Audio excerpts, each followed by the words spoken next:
अभिरा की हालत देखकर आखिरकार अरमान ने वो सच बता ही दिया जिसे वह सालों से अपने सीने में दबाकर जी रहा था। मायरा ही हमारी बेटी फूंकी है। ये शब्द सुनते ही अभिरा की रूह तक कांप जाती है।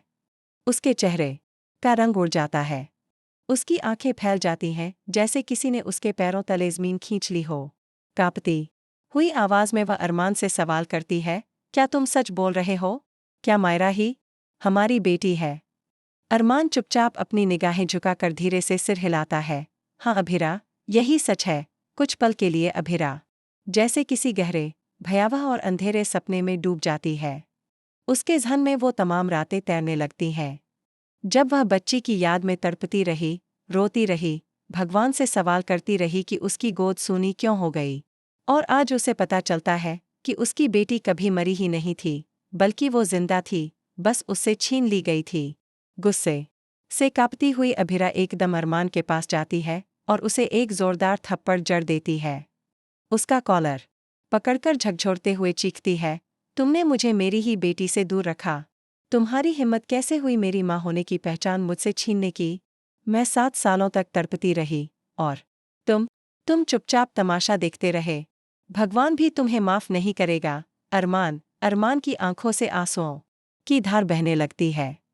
वह खुद को ही थप्पड़ मारता है और गले से फूटी आवाज में कहता है, हाँ अभिरा, मैं गुनहगार हूँ। मैं डर गया था। डरता था कि अगर मैंने सच बताया तो तुम मायरा को लेकर चली जाओगी और मैं फिर अकेला रह जाऊंगा। मैं मायरा से दूर नहीं रह सकता था। मैंने सिर्फ अपने डर में ये गलती की। मैं स्वार्थी बन गया। अभिरा उसकी आंखों में देखती है। वहाँ अपराधबोध है, पश्चाताप है, पर क्या ये सब उसकी तकलीफों का मोल चुका सकता है? उसे याद आता है कि कैसे एक अनजान औरत बनकर वो मायरा के आसपास रहती थी। उसे देखती थी लेकिन कभी छू नहीं पाई, कभी गले नहीं लगा पाई। तभी दरवाजे पर खड़ी मायरा ये सब सुन लेती है। क्या आप लोग मेरी मम्मा पापा हैं?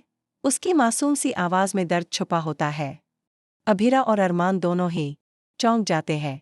अभिरा दौड़कर मायरा को गले लगाती है और रोते हुए कहती है, हाँ बेटा, मैं ही हूँ तेरी मम्मा। मैं ही हूँ तेरी जन्नी। मायरा पहले तो अकड़ जाती है, फिर उसकी आंखों से भी आंसू बहने लगते हैं। लेकिन तभी आता है सबसे बड़ा ट्विस्ट। मायरा कहती है, अगर आप मेरी मम्मा हो तो फिर गीतांजलि कौन है? वो तो कहती थी कि उसने ही मुझे जन्म दिया था और उसने ही पापा से कहा था कि मम्मा मर चुकी हैं। अब अभिरा और अरमान के पैरों तले ज़मीन खिसक जाती है। गीतांजलि, वो नाम जिसे अरमान ने कभी जाहिर नहीं किया था। अरमान हक्का बक्का रह जाता है। अभिरा उसकी ओर मुड़ती है और कांपती हुई आवाज में पूछती है, अरमान, ये गीतांजलि कौन है?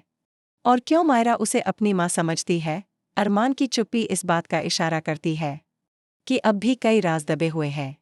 कहीं ऐसा तो नहीं कि मायरा की पहचान के पीछे एक और बड़ी साजिश छुपी हो? अब अभिरा के सामने 2 जंग है, एक अपनी बेटी को वापस पाने की और दूसरी उस सच्चाई को उजागर करने की जो अरमान अब तक छिपाता आ रहा है।